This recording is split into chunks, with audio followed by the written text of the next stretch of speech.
Chers étudiants, bonjour. J'espère que vous vous portez bien, que vous êtes en très bonne santé, ainsi que votre famille. Toujours Ramadan Mubarak Saïd. Et bienvenue dans le cadre de cette deuxième séquence de la séance numéro 1 de module théorie générale des obligations. Avant de commencer, j'aimerais bien signaler que ce cours, cette conférence est destinée aux étudiants de l'université Sidi Mohamed Ben Abdallah de Fès, faculté de droit de Fès, première année droit, semestre 2, module théorie générale des obligations. Bien sûr, toutes les sections sont concernées par ces conférences.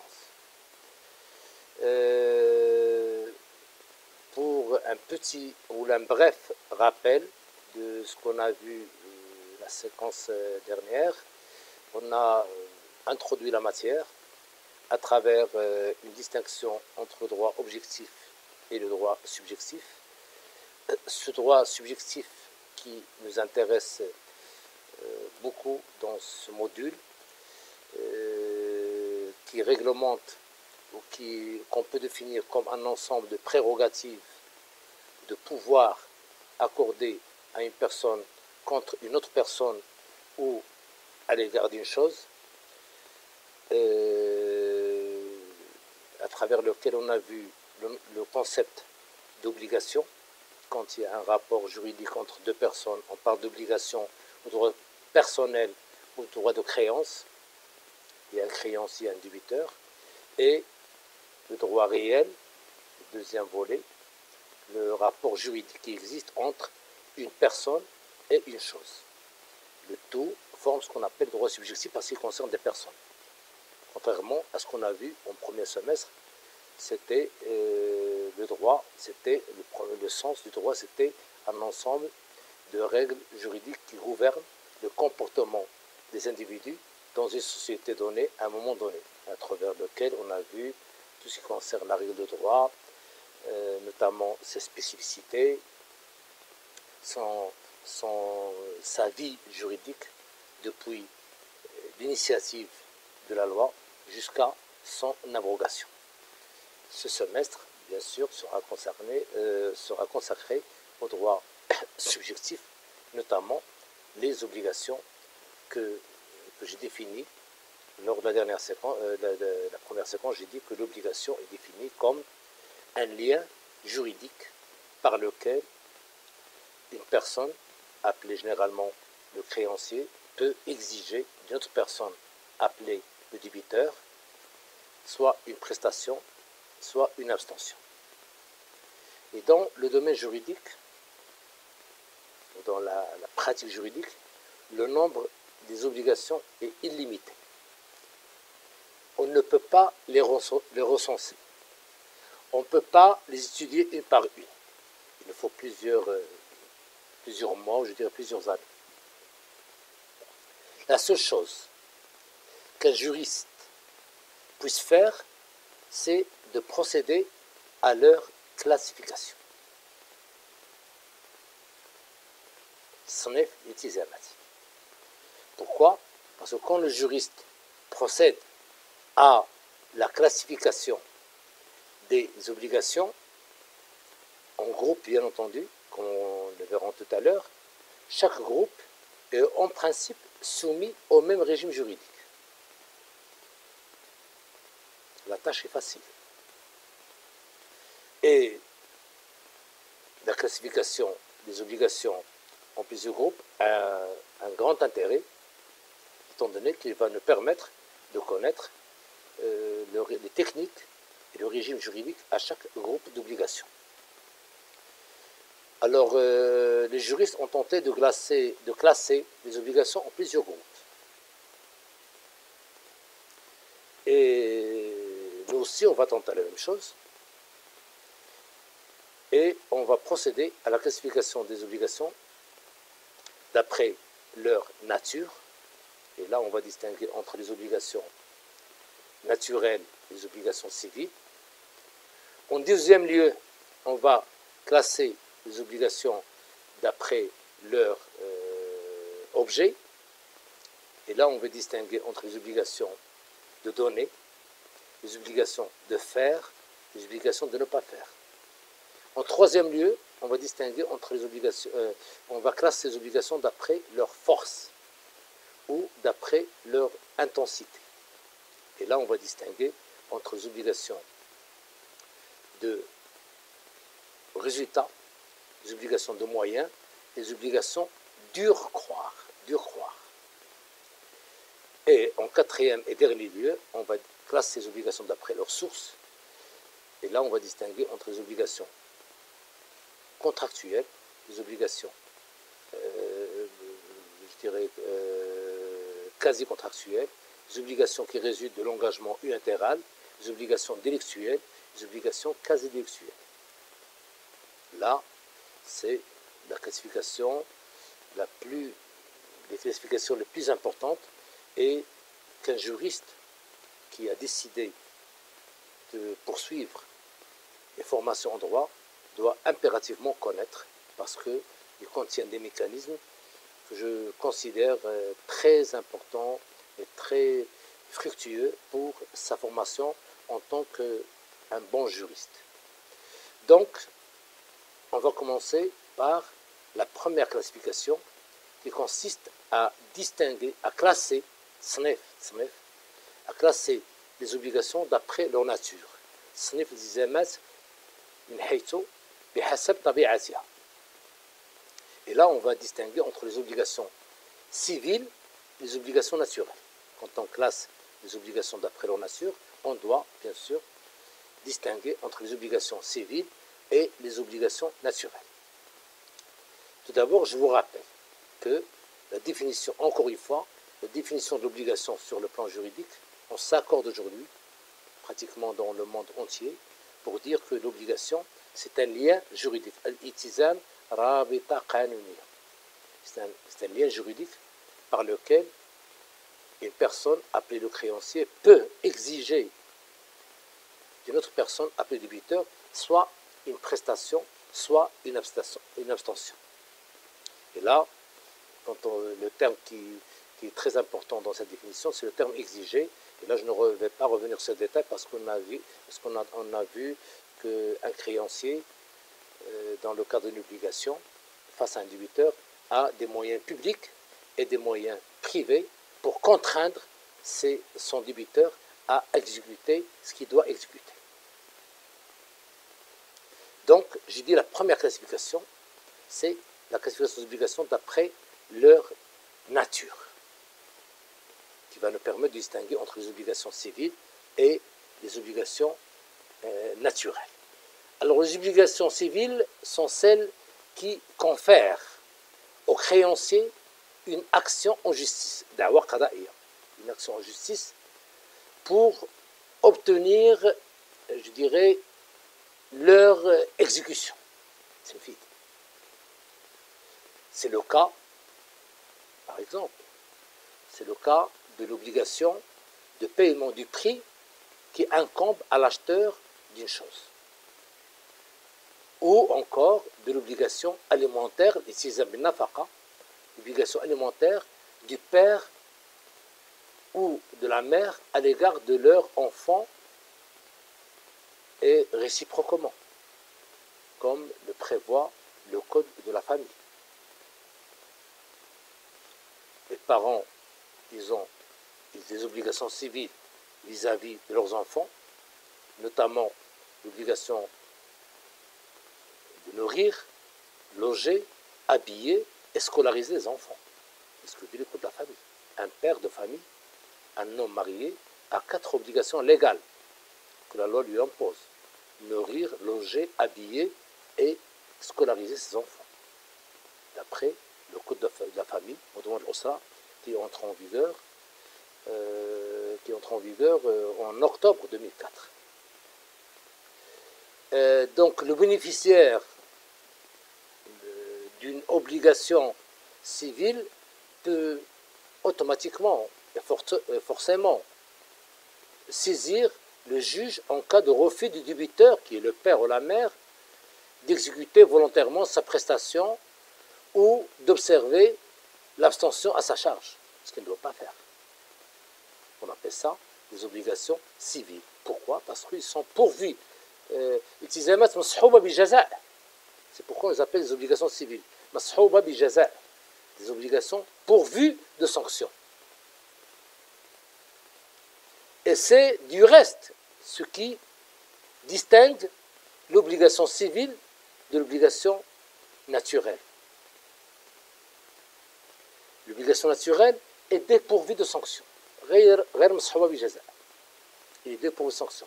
C'est-à-dire que son exécution ne peut être ordonnée par le juge. التزام طبيعي لا يمكن الأمر به من طرف القاضي.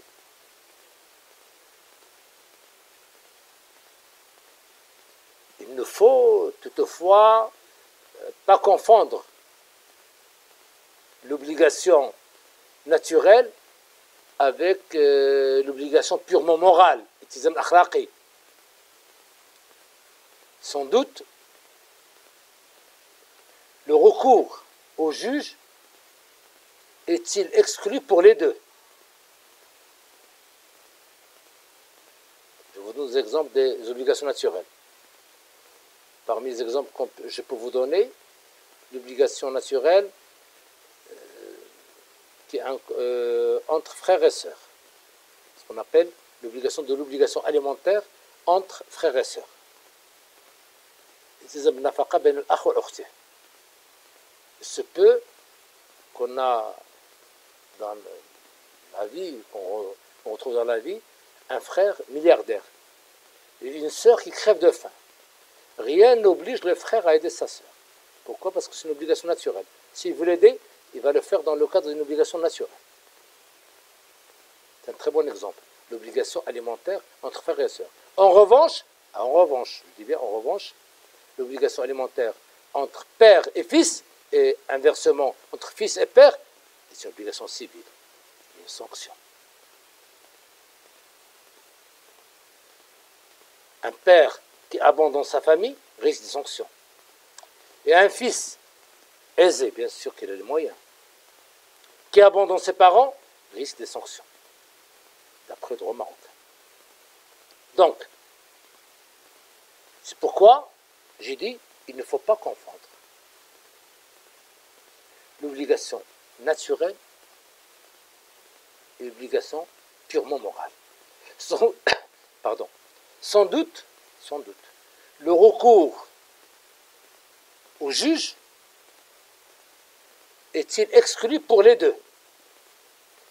Mais alors que l'obligation morale est dépourvue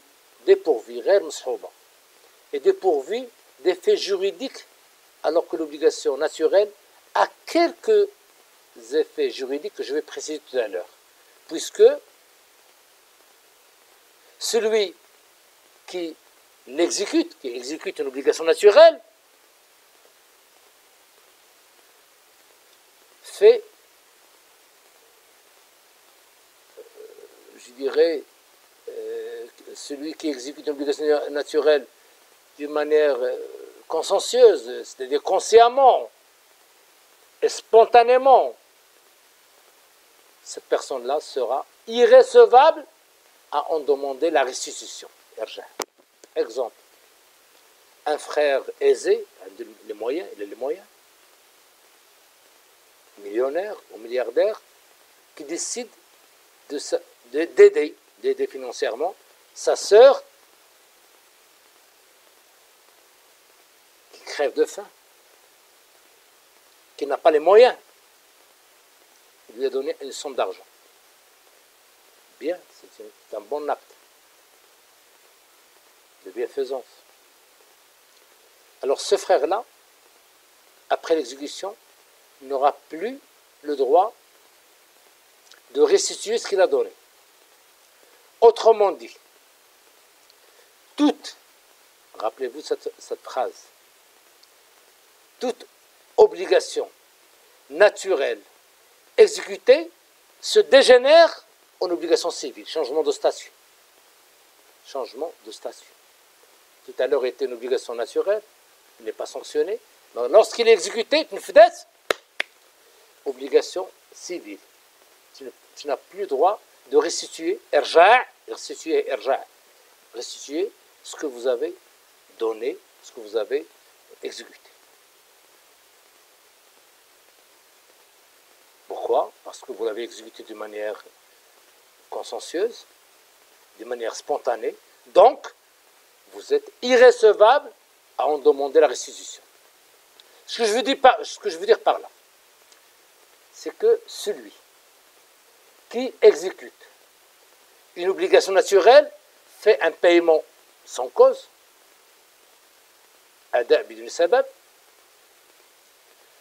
on pourrait dire que l'obligation naturelle est à mi-chemin, au milieu, à mi-chemin, entre l'obligation civile et l'obligation purement morale, itizam akhlaqi. Parce que je disais, l'obligation morale ou religieuse, ça regarde que l'individu tout seul.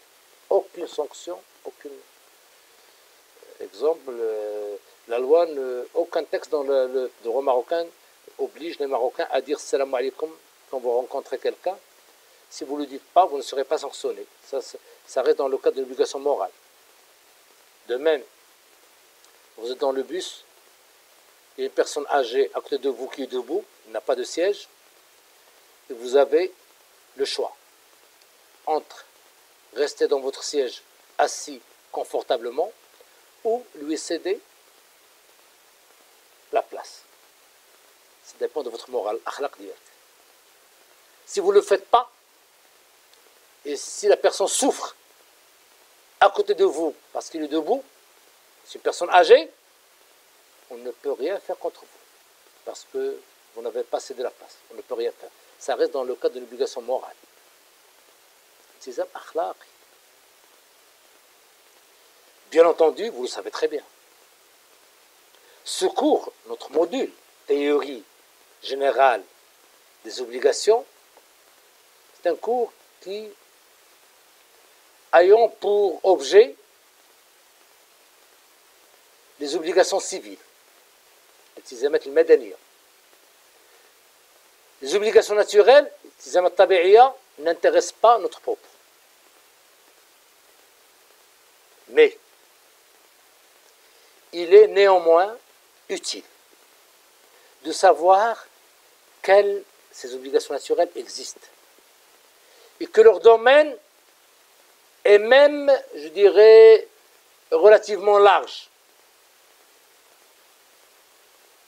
Quoique le DOC, le Dahir, des obligations et contrats que vous connaissez maintenant, et contrairement à certains codes, comme le code le plus récent, contrairement à certains codes plus récents, comme le code civil algérien, dans son article 160 et 180, 160 à 163, il y a 4 articles.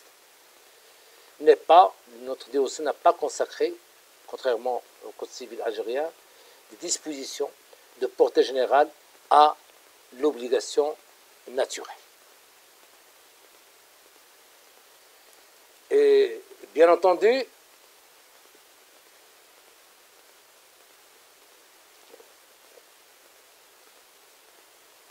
la question qui se pose maintenant, c'est donner des exemples de l'obligation naturelle. Et ça ne pourrait se faire, ne pourrait se faire qu'à travers des exemples. Des exemples concrets, parce que je le fais de manière, je dirais, volontaire ou intentionnelle, de donner des exemples, parce qu'on est à distance, malheureusement. J'espère que ce Covid-19 soit levé dans le plus bref délai pour qu'on puisse se retrouver face à face. Ça fait plaisir aux professeurs, ça fait plaisir aussi aux étudiants, étant donné que vous êtes des étudiants pour lesquels je dispense mon deuxième cours alors que je ne vous ai pas encore vu. premier semestre, je vous ai dispensé l'introduction au droit. Deuxième semestre, la théorie générale des obligations. Malheureusement, on ne s'est pas encore vu. On se voit à travers YouTube ou à travers Moodle, parce que toutes mes conférences sont téléchargées sur Moodle, la plateforme des étudiants mise en place gratuitement pour les étudiants de l'université de Fès, c'est Mohamed Abdallah, la faculté de droit. Donc, c'est pourquoi je préfère donner des exemples. Revenons donc à l'obligation naturelle. À travers un exemple. On peut considérer comme quoi ce sont des obligations naturelles, les dettes les dettes éteintes par la prescription. La séance dernière, la séquence numéro 1, que j'ai enregistrée pour vous, je donnais, je me rappelle bien, la définition de la prescription. Je vous ai dit que la prescription, c'est quoi? C'est l'acquisition. L'acquisition. اكتساب حق بمرور فترة زمنية. L'acquisition d'un droit par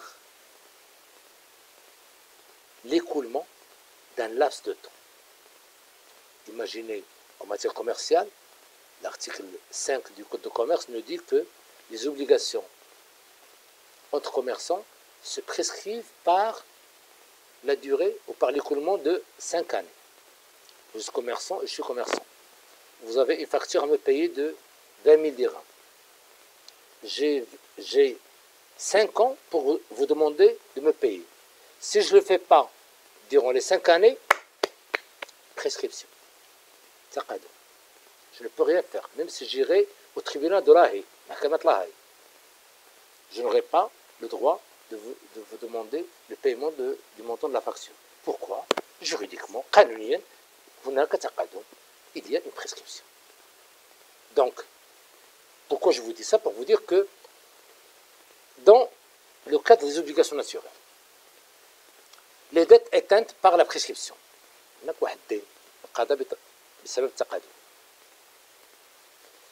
alors que avant l'accomplissement du délai de prescription, les dettes sont civiles, c'est normal. 5 ans, ce n'est pas encore écoulé. Donc, les dettes, ou le remboursement des dettes, est pleinement efficace. Leur exécution, dans ce cas-là, peut être ordonnée par le juge. Mais, après l'écoulement du délai de prescription, le créancier, Da'in, ne peut plus demander au juge de contraindre le débiteur au paiement. Pourquoi? Parce que le juge va dire, ah Sidi, taqadoum, il y a prescription. Mais, attention, une obligation naturelle subsiste. Je dirais une obligation naturelle subsiste cependant. C'est-à-dire que le débiteur qui paye une dette prescrite, ça peut arriver. Vous êtes commerçant, et moi je suis commerçant, je ne vous ai pas demandé le paiement de ma facture durant une période de 5 ans, je n'ai rien demandé. La 6e année, j'ai demandé. Vous allez me dire, tapez-vous la tête contre le mur. Je ne vous dois rien. Pourquoi? Prescription. La somme ou le montant de la facture est devenu à vous. C'est pourquoi j'ai dit dans la définition, c'est quoi la prescription? C'est l'acquisition d'un droit par l'écoulement d'un laps de temps. C'est ça, le montant, 100 000 dirhams, c'est devenu à vous. Comment vous les avez eus? Comment c'est devenu votre propriété? Par l'écoulement de 5 ans, parce qu'on est commerçant. Mais, il reste quand même une obligation naturelle entre moi et ce commerçant. Peut-être pour des craintes religieuses, des craintes morales, des remords, nadam. J'ai dit que mon client, c'est vrai, je ne lui dois plus rien à cause de la prescription, mais moi je veux apurer ma situation avec lui. Malgré la prescription, je vais le payer. Et je suis allé vers lui, et je lui dis, bon voilà, juridiquement, qanunien, je ne vous dois plus rien, mais voilà votre argent. Autrement dit, j'ai exécuté une dette prescrite. C'est pourquoi j'ai dit tout à l'heure, une obligation naturelle subsiste, le débiteur qui paye, qui est moi, une dette prescrite, le fait dans le cadre d'une obligation naturelle. Mais attention, attention, c'est ça ce que je vous demande de retenir. Toute obligation naturelle, comme que je viens de faire maintenant, un exemple, j'ai payé des dettes prescrites, parce que je l'ai voulu. Toute obligation naturelle prescrite, toute obligation naturelle exécutée, se dégénère en obligation civile. C'est-à-dire que je n'aurai plus le droit de demander la restitution.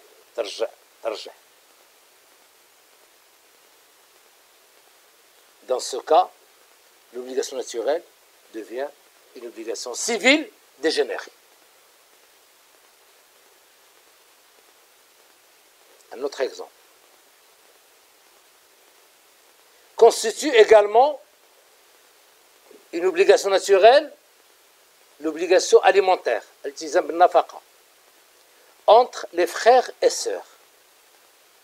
Et ce, par opposition, bien sûr, comme je l'ai dit tout à l'heure, par opposition à l'obligation alimentaire entre les enfants et leur père et mère, qui, elle, est une obligation civile.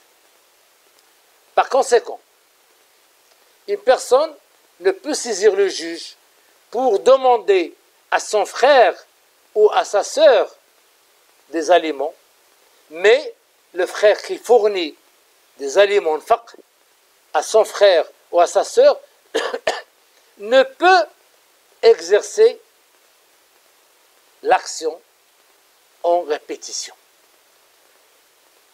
C'est ce que vous trouverez dans l'article 73 du DOC.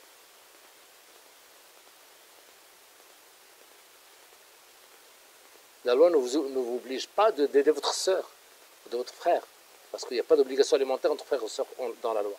Mais si vous le faites, trop tard, vous ne pouvez plus demander le remboursement. Pourquoi? Je viens de le dire dans les deux exemples, la prescription et l'obligation alimentaire entre frères et sœurs, toute obligation naturelle dans ces deux cas exécutée se dégénère, changement de statut juridique, en obligation civile. Et c'est ce que dit d'ailleurs l'article 73 du DOC. Pourquoi? Parce que tout simplement, il s'agit d'un devoir de conscience particulièrement, je dirais, impérieux. Impérieux. On peut multiplier les exemples d'obligations naturelles, mais la multiplication des exemples n'offre pas un grand intérêt. En revanche, et c'est ce que je vous demande de retenir à travers cette distinction entre les obligations civiles et les obligations naturelles, qu'il faut faire deux remarques. La première est qu'il peut y avoir novation, comme je viens de le dire. Novation d'une obligation naturelle en une obligation civile. Comme je l'ai dit tout à l'heure, un frère qui s'engage à fournir des aliments à sa sœur dans le besoin, il crève de faim, devient débiteur d'une obligation civile à l'exécution de laquelle il peut être contraint juridiquement. La deuxième remarque est que la dette, certaines dettes, comme la dette de jeu, tu as joué un jeu, tu as misé de l'argent. La dette de jeu, considérée dans certains droits, comme le droit français, comme une obligation naturelle, n'a pas ce caractère en droit marocain. Je m'explique. Le droit français, tout en interdisant aux joueurs, gagnants, de réclamer en justice l'exécution, refuse aux joueurs perdants qui s'exécutent volontairement l'action en répétition, sauf dol, supercherie ou escroquerie de la part du gagnant. C'est ce que dit l'article 1965 à 1967 du Code civil français. Le droit marocain a adopté une attitude, je dirais, différente. Le droit marocain autorise l'action en répétition du paiement faite en exécution d'une dette de jeu, ce que vous trouverez dans l'article 1095 du DOC. Cette solution, je dirais, s'explique par l'influence du droit musulman. On sait très bien, en effet, que le Coran prohibe, interdit, désapprouve le jeu et le pari, ce que vous trouverez dans la sourate 2 du verset 219, sourate 5 et le verset 90 et 91.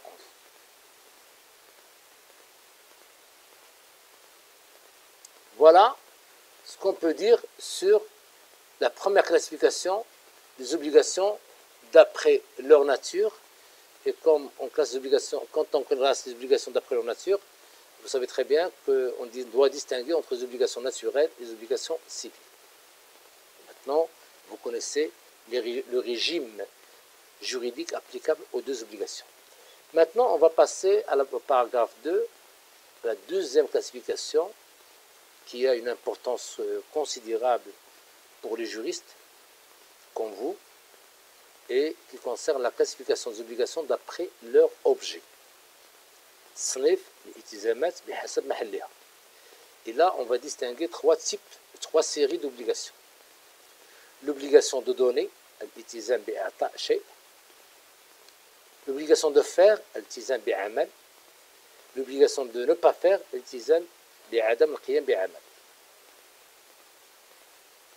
donc petit 1, l'obligation de donner. Mais avant d'entamer chaque obligation en part, je dois vous préciser que quand on classe les obligations d'après leur objet, donner, faire, ne pas faire, on doit d'abord comprendre qu'est-ce qu'on entend par le terme objet. Alors l'objet, l'objet d'une obligation désigne ce à quoi le débiteur est tenu envers le créancier. Or, comme le débiteur peut être tenu soit à transférer la propriété d'une chose, soit à accomplir une action, amen, soit à observer une abstention,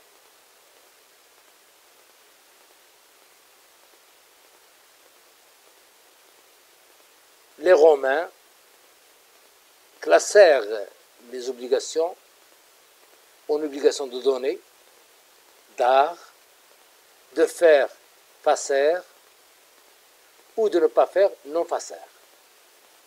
Cette classification a été reprise par le Code civil français et à travers celui-ci par le DOC implicitement. Et c'est ce que nous allons décrypter ou expliquer en réservant quelques explications pour chacune des obligations. Donc, commençons par les obligations de donner. Alors le terme, je dois d'abord vous préciser que le terme donner n'a pas ici le sens habituel, c'est-à-dire donation, hiba. Non, non, c'est pas ça. Il signifie, le terme donné signifie ici le transfert, naql milkiya.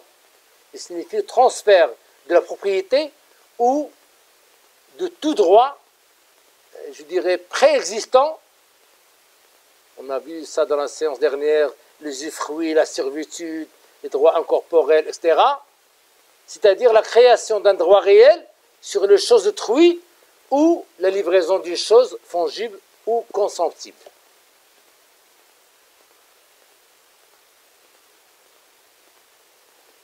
Ainsi définie, l'obligation de donner n'a le même intérêt selon qu'il s'agit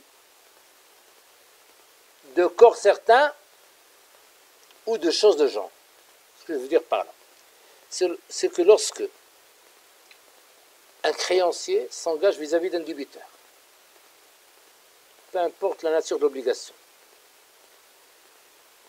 une vente, un prêt, etc., peu importe. Et pour délimiter le régime juridique de l'obligation de donner entre le créancier et le débiteur, c'est que le juriste doit impérativement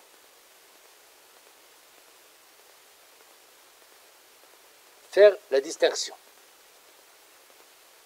au niveau de l'objet de l'obligation de donner. Est-ce qu'il s'agit l'objet, est-ce qu'il s'agit d'une obligation de donner ou d'une obligation de faire, d'obligation de donner un corps certain ou d'une obligation de donner une chose de genre.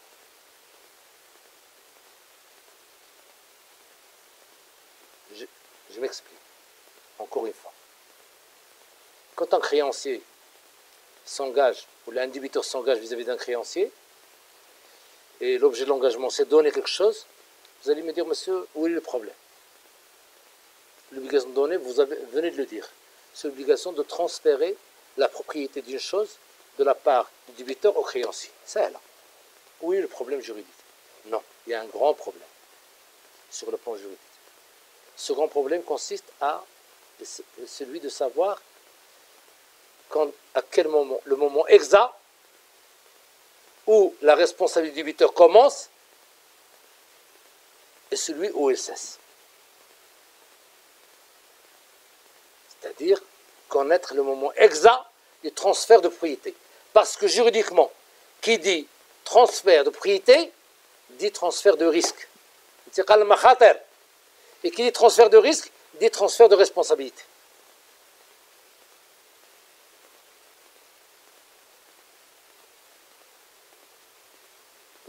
Exemple. On a négocié la vente de votre téléphone portable à moi. Moi, je suis l'acheteur et vous êtes le vendeur. Il y avait des témoins, il y avait tout, il y avait la preuve du contrat. On n'a pas fait d'écrit, mais il y a des témoins qui ont assisté à la vente, à la négociation de la vente. On s'est mis d'accord sur le prix. Je vous ai dit que je suis preneur et vous avez dit que je suis vendeur. Je le vends. Pas de problème. Mais au moment où le vendeur allait me donner le téléphone, il le perd de sa main et il tombe par terre et se casse. Il est parti en miettes. Qui est le responsable? Le vendeur, il va dire, ah, moi j'ai déjà vendu. L'acheteur, il va dire, tu m'as rien donné encore. Et le droit n'aime pas ça. Là, on se trouve devant ce qu'on appelle une sorte d'insécurité judiciaire. D'insécurité juridique. C'est pourquoi la loi doit trancher. Quand l'objet d'obligation porte sur l'obligation de donner une chose, on doit savoir avec exactitude le moment et même le lieu du transfert de propriété. Pourquoi? Parce que c'est très important, parce que qui dit transfert de propriété dit transfert de risque, et transfert de risque dit aussi transfert de responsabilité. C'est pourquoi le transfert, quand une obligation de donner pour sur une chose, on doit d'abord délimiter le régime, le régime juridique de la chose.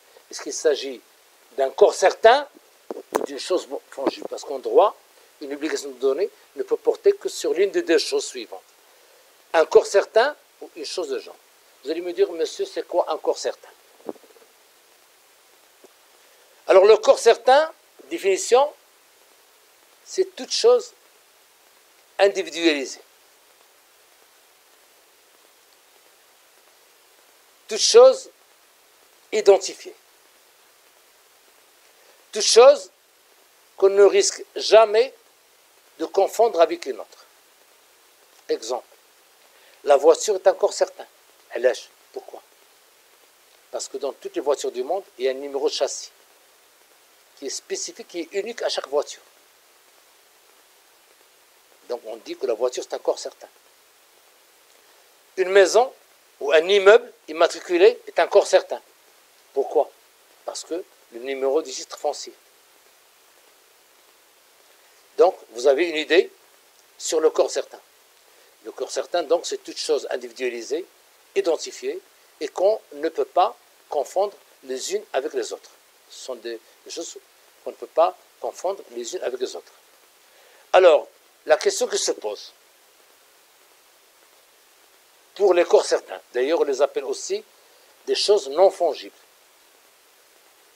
Et comme je viens de le dire, il s'agit de biens individualisés et qui ne sauraient par conséquent être remplacés par les uns ou par les autres. La voiture, les maisons, les immeubles en général. Alors, pour leur régime juridique, le corps certain, parce que maintenant vous avez une idée sur le corps certain. Alors, pour leur régime, pour le régime juridique, le transfert de la propriété des corps certains obéit à un principe qui connaît, je dirais, cependant certaines limites. Je dis, il obéit à un principe qui connaît certaines limites. Commençons par le principe. En principe, le transfert de propriété d'un corps certain s'effectue automatiquement au moment de la conclusion du contrat. Par conséquent, l'échange des consentements, Tabadul Saradi, opère transfert de propriété. Il y a une offre et une acceptation, ça fait. L'acheteur d'une chose individualisée devient donc propriétaire. Il a les risques, il a la responsabilité de cette chose dès qu'il est mis d'accord avec le vendeur sur la chose et sur le prix. D'ailleurs, c'est ce que nous dit l'article 488 du DOC.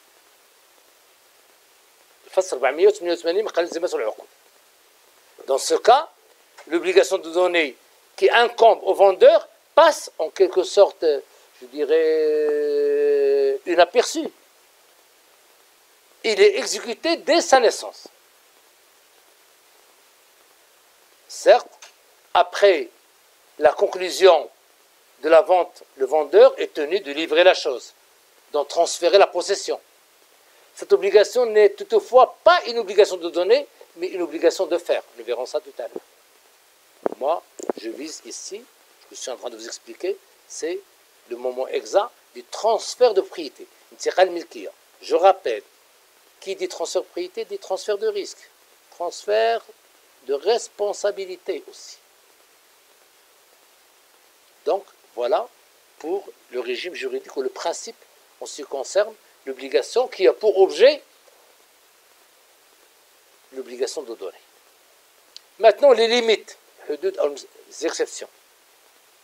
Toujours dans le cadre du régime juridique de l'obligation de donner. Alors, ces limites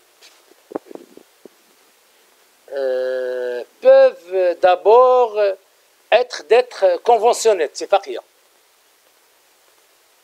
Les parties peuvent, ça arrive dans la pratique, je donnerai des exemples, ça arrive que les parties peuvent se mettre d'accord pour retarder le transfert de la propriété jusqu'à la livraison en vue de ne pas faire supporter à l'acheteur, je dirais, les risques d'une chose qu'il ne peut surveiller ou jusqu'au paiement du prix pour donner une garantie supplémentaire au vendeur.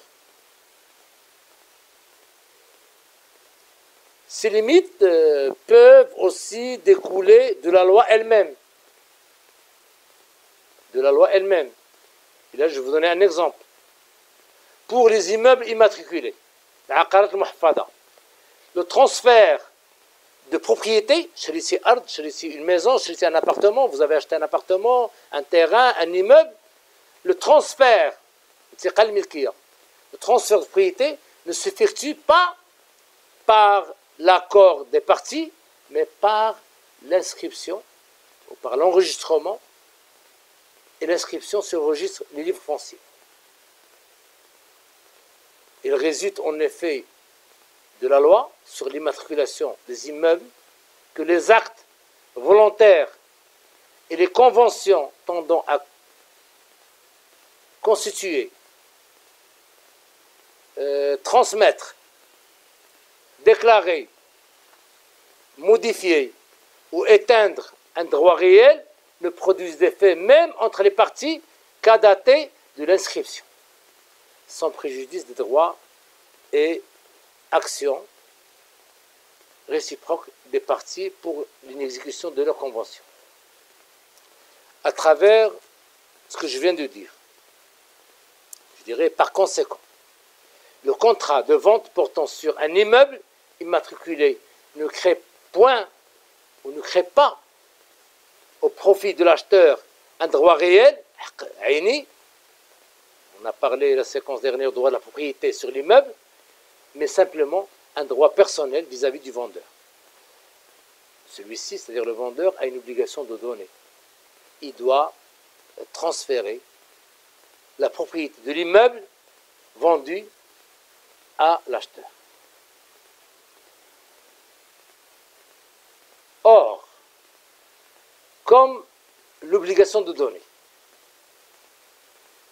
est distincte de l'obligation de livrer la chose vendue, le vendeur ne remplit pas ses obligations en remettant uniquement la chose au vendeur. Il doit lui transférer le droit de propriété sur cette chose et faire tout ce qui est, je dirais, tout ce qui est nécessaire à ce transfert, notamment la signature, remise de tout document, l'accomplissement de toute démarche administrative, etc. En cas de résistance du vendeur, l'acheteur peut l'y contraindre judiciairement. D'ailleurs, c'est ce qu'on a constaté à travers pas mal de décisions, je dirais, judiciaires émanant des différents tribunaux du royaume. Et là, pour terminer avec les choses, les corps certains, ou les choses non fongibles, je peux dire qu'en définitive, l'obligation de donner n'existe à la charge des vendeurs d'un corps certain qu'exceptionnellement lorsque le transfert de propriété s'opère par, je dirais, ne s'opère pas par la convention elle-même. Ce que je veux dire par là, c'est que pour un corps certain, la loi exige, ça dépend de l'acte, soit lorsque celui qui reçoit l'offre répond en acceptation, l'article 24 du DOC, soit en respectant une démarche que la loi impose comme l'enregistrement, comme l'immatriculation au registre foncier, soit la signature du contrat. Avant ces démarches, il n'y a pas de transfert de propriété. Voilà ce qu'on peut dire sur le régime juridique des corps certains. Maintenant, qu'en est-il du régime juridique applicable aux choses de genre? D'abord, vous allez me dire, monsieur, qu'est-ce qu'on entend par une chose de genre? C'est le contraire des corps certains. Alors, les choses de genre, ce sont toutes les choses non individualisées, les choses non identifiées, des choses interchangeables, des choses qu'on risque de confondre les unes avec les autres. C'est pourquoi on parle des choses fongibles. Donc, il s'agit de choses interchangeables, c'est-à-dire qui peuvent se remplacer indifféremment les unes les autres. Ces choses se déterminent généralement, comme on les connaît, comment on les détermine, soit par le poids, au nombre ou à la mesure. Par exemple, le beurre, le lait, le ciment, la farine, le bois, le carrelage, le plâtre, le sucre, le café, tous des choses de genre. Il n'y a pas quelque chose qui les identifie.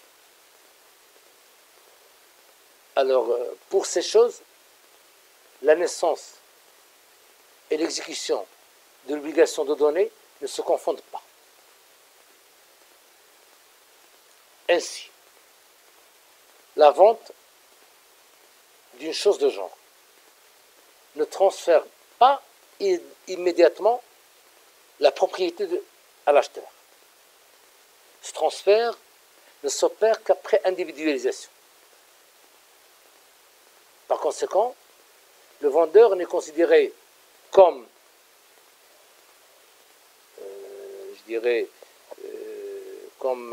ayant transféré la propriété de la chose qu'après l'individualisation. Je vous donne un exemple. Vous êtes parti chez un grossiste qui vend les céréales. Parce que les céréales, ce sont des choses de genre. Vous avez acheté 4 tonnes de riz de chez le grossiste. Alors que lui, dans son magasin, il a 80 tonnes. Vous avez signé le contrat avec lui. Vous avez payé le prix. Vous êtes parti chercher une camionnette pour transporter les 4 tonnes que vous avez achetées. Entre-temps, quand vous êtes parti chercher la camionnette,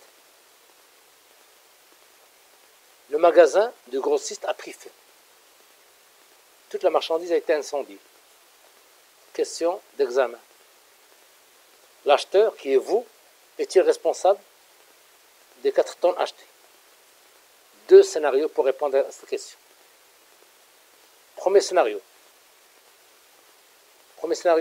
au cas où le grossiste n'avait pas encore pesé, abar, mizan, les 4 tonnes, il les a mis de côté.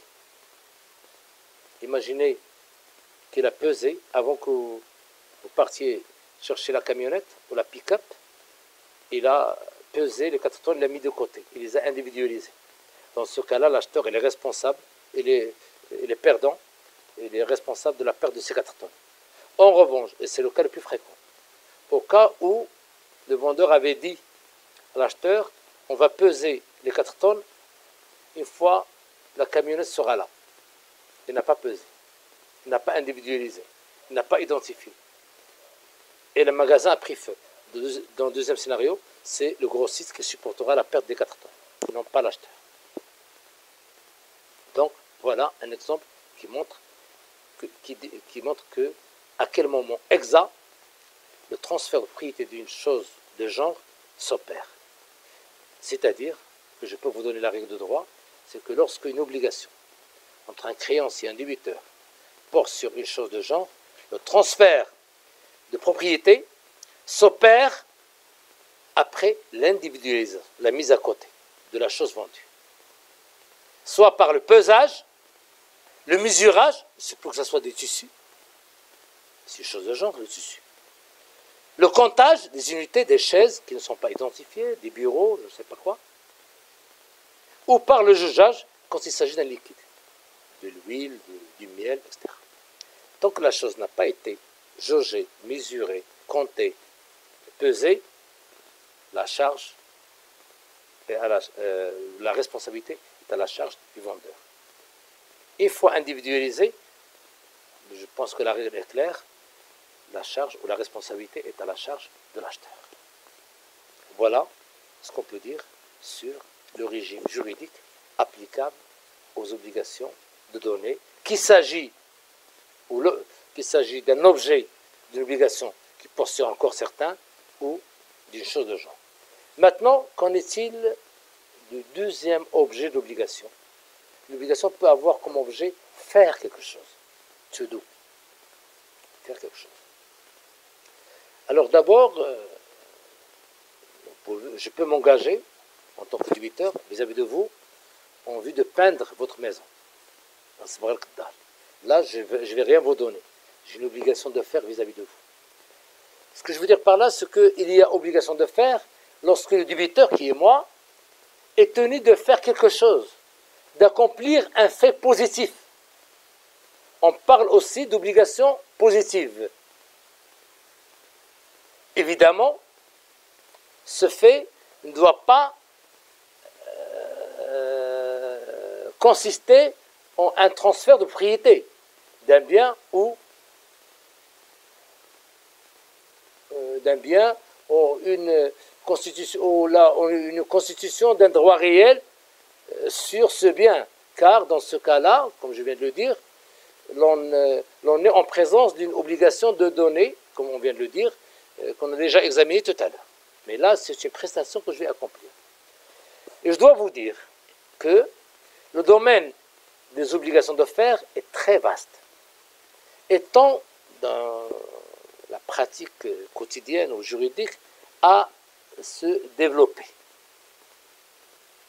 À se développer en raison, je dirais, de l'importance sans cesse croissante du secteur des services dans les économies modernes. En effet, tous les contrats de service donnent naissance à une obligation de faire. C'est le cas notamment du contrat de travail, du contrat d'entreprise, du contrat médical, du contrat d'agence, etc. On peut dire qu'aujourd'hui, les obligations de faire sont le moteur de l'économie d'un pays.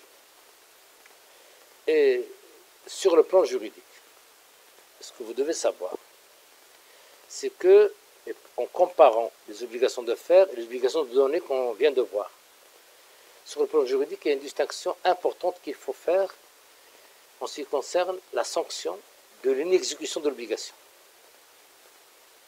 Ce que je veux dire par là, c'est que toute inexécution d'une obligation de donner pourra donner lieu soit au paiement des dommages-intérêts, soit à l'exécution forcée. C'est le fait de l'HP.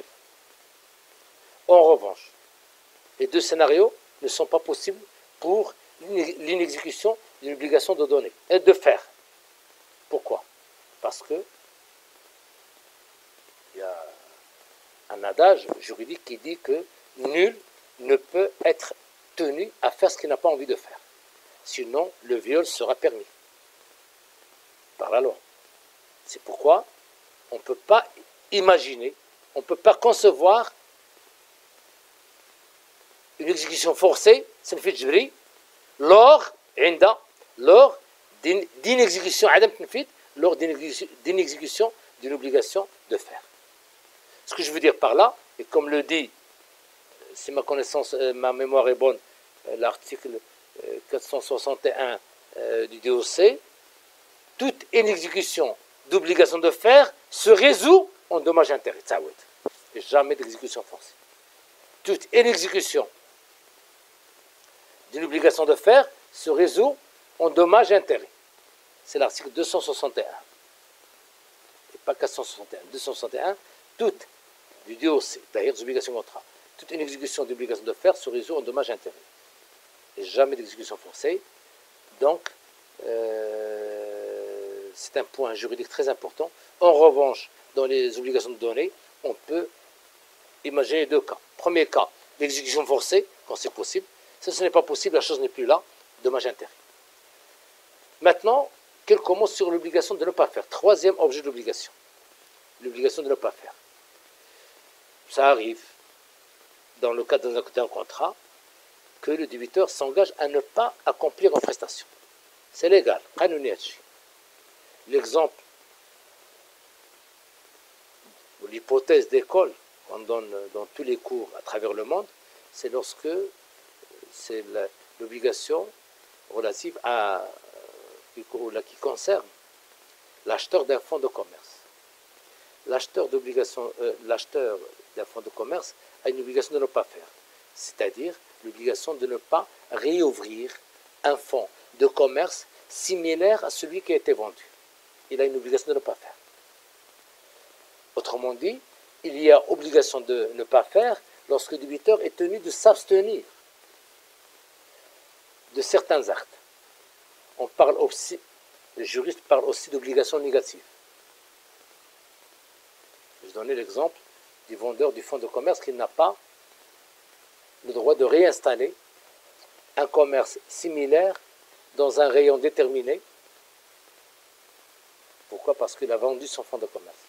Si le vendeur ne respecte pas son obligation et s'installe dans des conditions susceptibles de concurrencer l'acheteur, celui-ci peut saisir le juge pour lui demander, outre les dommages-intérêts, d'ordonner la cessation de l'activité concurrentielle.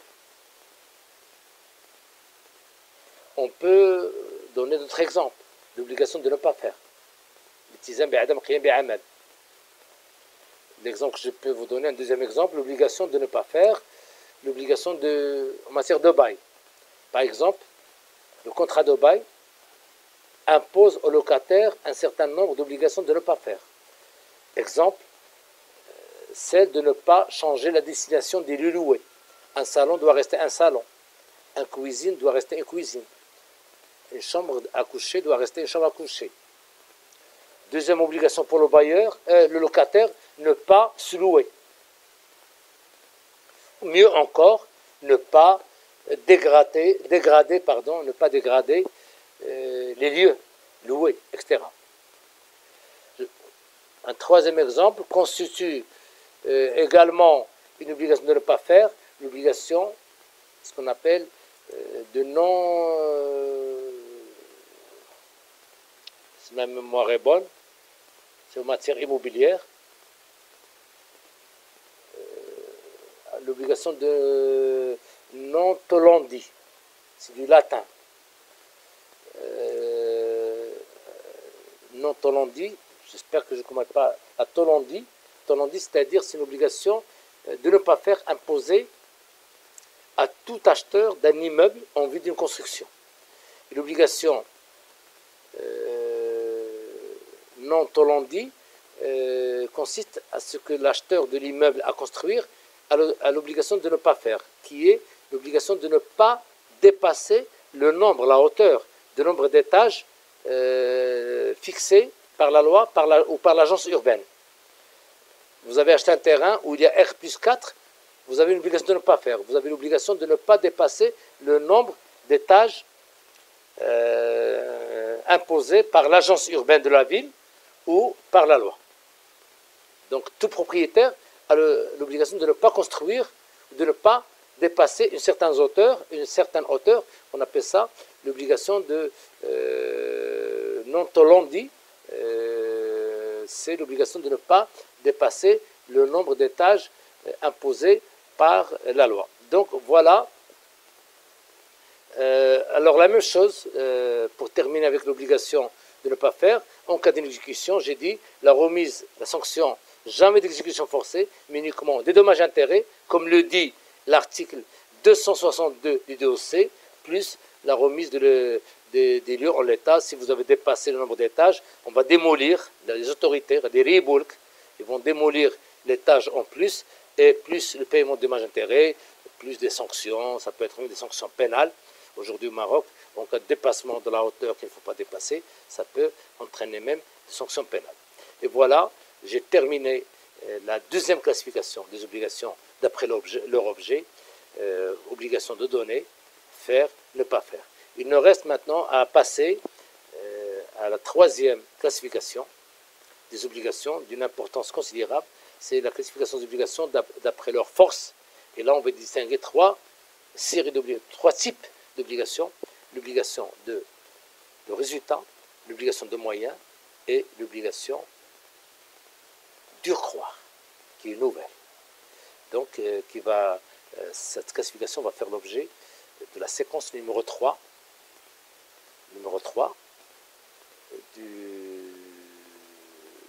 la conférence numéro 1 pour l'année 2020-2021. Donc, prochaine séquence, numéro 3, sera consacrée à la troisième classification des obligations, c'est-à-dire classification des obligations d'après leur force ou leur intensité, et à travers laquelle on va distinguer l'obligation de résultat, التزام بنتيجة, les obligations de moyens, التزام بوسيلة, les obligations d'urkhwa, التزام بالضمان. À très bientôt. Merci à toutes et à tous. Et à très bientôt dans la prochaine conférence, Inch'Allah. Au revoir. Bye bye.